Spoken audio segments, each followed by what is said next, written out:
Back to where the music never stops. From Chicago, it's AyOH. How are you? Doing well. We're doing very well. Surviving Thanks. another South by? We're getting through and we're loving it. Yeah. Now, is it your first? Yes. Your first. You're First time. virgins to that. We are. First time in Austin, what period. What did people tell you about it? They told us it's crazy. They said just be ready. Music coming out of Yeah, every window, every door. Yeah. It's been great. It's been absolutely That's great. awesome.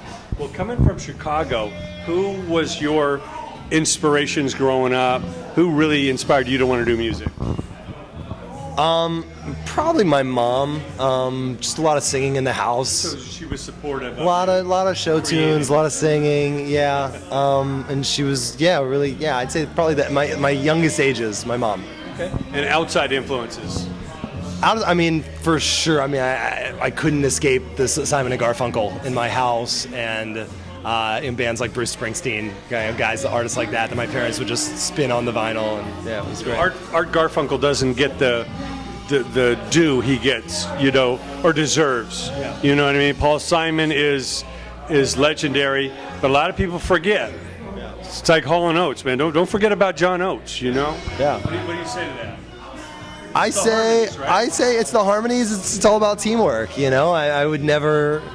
Yeah, it's a mirror our relationship as a band. We're incredibly dependent on each other, and that. Well, I know a lot of times other band members get upset if somebody gets a little more attention, but I always say as long as they care about your band, that's really what matters, right? True. Yeah.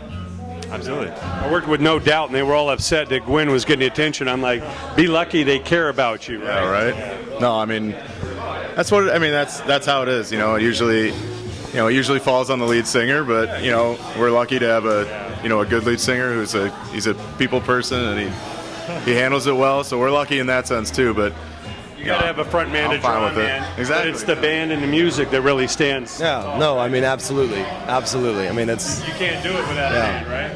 No way in hell, and I wouldn't want to. Yeah. Sure. Yeah. Tell us about the latest music. I see that you recorded with a gentleman here who's got some great credits. Filter, Naked Ray Gun. Los Lobos. Wow. Tell us about working with him and what that experience is like. Sure. So Steve is like a huge mentor to us. He's a really well-known guy in the industry and in Chicago, and John actually had interned with him for a while as he was building his studio, and when we brought him some songs, he immediately connected, and he's really in many ways sort of my own personal mentor at this point, and he's been kind of like a father to the band in many ways. Well, it's so important because probably he had mentors too, and to be able to mentor others and keep this chain going is so important. What do you think about that? I totally agree. You can learn so much from people that have done what you're trying to do, and they just know exactly the kind of advice and guidance you need. So yeah. To go to the next level, you need someone that's kind of already there, somebody who's kind of showing you the way to get the door open. Yeah. No, like Avi said, he's kind of taken on a almost fatherly role with this band, and you're totally right. He's done this, he's experienced it, he knows what it takes, he knows, he's always there to remind us of the crap you got to put up with to do this, you know what I mean? Right. Which is it's a good thing, every once in a while you need someone to kind of, bring you back down to earth and be like, I know this is cool, but you guys have so much more work to do. It's like, which is a good thing. He's really he's helped us out a lot. It's been a great relationship.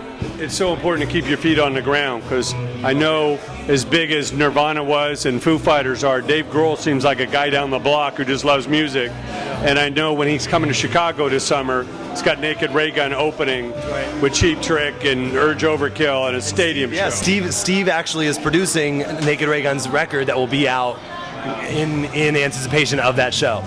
How inspiring is that to see people that never forget where they came from and give back, and in the sonic highways put the shine on other people?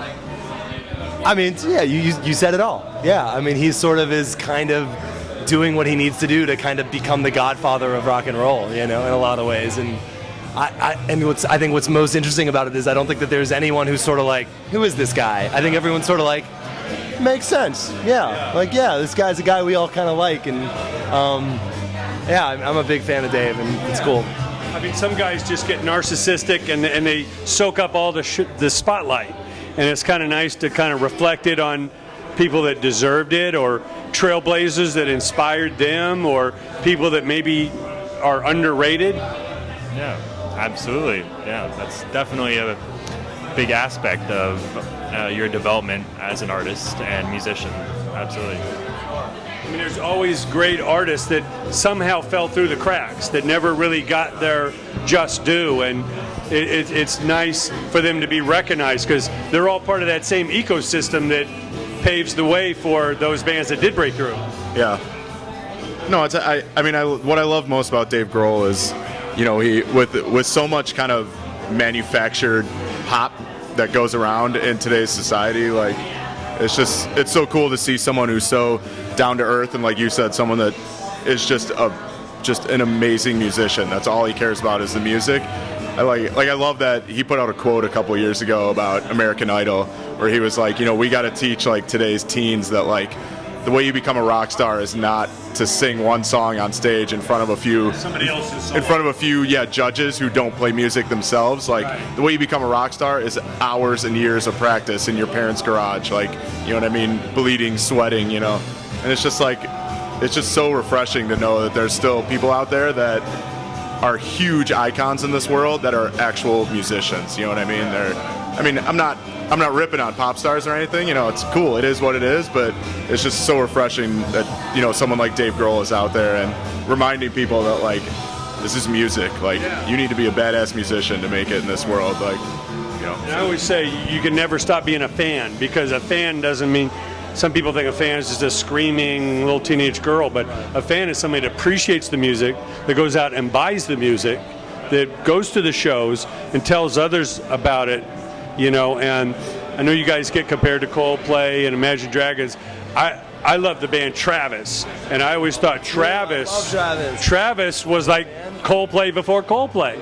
And all of a sudden Yellow came out and Coldplay became so big in America, but Travis paved the way. I know Oasis and all them were big fans of Travis. Yeah. Sing is such a good song, man. Yeah. Sing. Oh, so good. So good. Yeah, I love Travis. Why is it important to kind of, remain being a fan and kind of let people know about some of the music that's maybe not on the radio or maybe not getting the shine? Yeah. I don't know. It's an interesting thought because I am before anything a fan, right? Like I couldn't imagine anything in my life like changing in a way that would make me not be a fan. That's what I've loved so much about South by is like I'm like every time I see someone I like there's like a tickle in my spine. I'm like, this holy shit, like this is it. Like this is amazing. This is fantastic. This is and it's like, and how many times, how many ways can I like take what they're doing and kind of reinvent myself and what we're doing as a band, and I'll never stop being a fan. Come on, that's not even. That's what it's all about. I don't know. I mean, I'd be very suspect of anyone who'd be, who wouldn't think of themselves as a fan before anything. Because really, you take some of everybody else's music to create your own. Nothing's really original. There's only so many chords and notes on a piano, right? That's right. That's right. Yeah. Well, I think it's very, very important for us to pay tribute to the trailblazers out there, and some of these guys are still alive. When you think about the early days of rock and roll, Chuck Berry, Little Richard, Jerry Lee Lewis, these guys are the guys that inspired the Beatles. Buddy Guy. All the blues guys, so important. Why they're still alive, why is it important for us to show them the love that they really started? You can imagine the shit that Chuck Berry or Little Richard took to do what they do. Why is it important for us to show them the love while they're still alive? Oh, I mean, you basically just said it yourself. I mean, music is what it is right now because of them. I mean, even someone like us, like someone who's, basically a no-name trying to make it right now. I mean, when we write our music, like you just said, we're basically just copying, the masters. Exactly. We copy it and we put an AyOH twist on it. I mean, that's what music is. I mean, it's like, you know, like you said, there's only so many notes and chords you can play, but you just gotta, you know, you gotta realize the stuff that was huge, the stuff that, you know, makes you feel good, and, you know, take it yourself and put your own twist on it, and, you know what I mean? Hopefully 50 years from now, you know, someone's asking, you know, how do we pay respect to AyOH while they're still alive, you know? There you go. But, and what other tips do you have for young bands coming up? What do they need to concentrate on to have a shot? Just go for it. Like, invest as much time as you possibly can, and don't have a plan B. Just do it, and like that's all there is to it, really. You know? Yeah. And to find your own unique sound and style, even though you're reinterpreting others, what advice do you give them? Just be yourself. Yeah, I mean, I think that's, all the way from. To take chances? Yeah, I mean, just be yourself. You know, so many bands, like, you watch them and you're like, they're just trying to be this other person. Like, that's so. I think a good musician has the ability to look themselves in the mirror and be honest with themselves. Am I doing this because this is what I want to be doing, or am I doing this because this like prescribes to someone else's expectation? And like, if you're just doing it for someone else's expectation, like, get out of the game. Yeah. Thank you so much, guys. It's been a real pleasure. thank you, man. Best of luck to you. Thank you, sir. Thank you. Good, get it.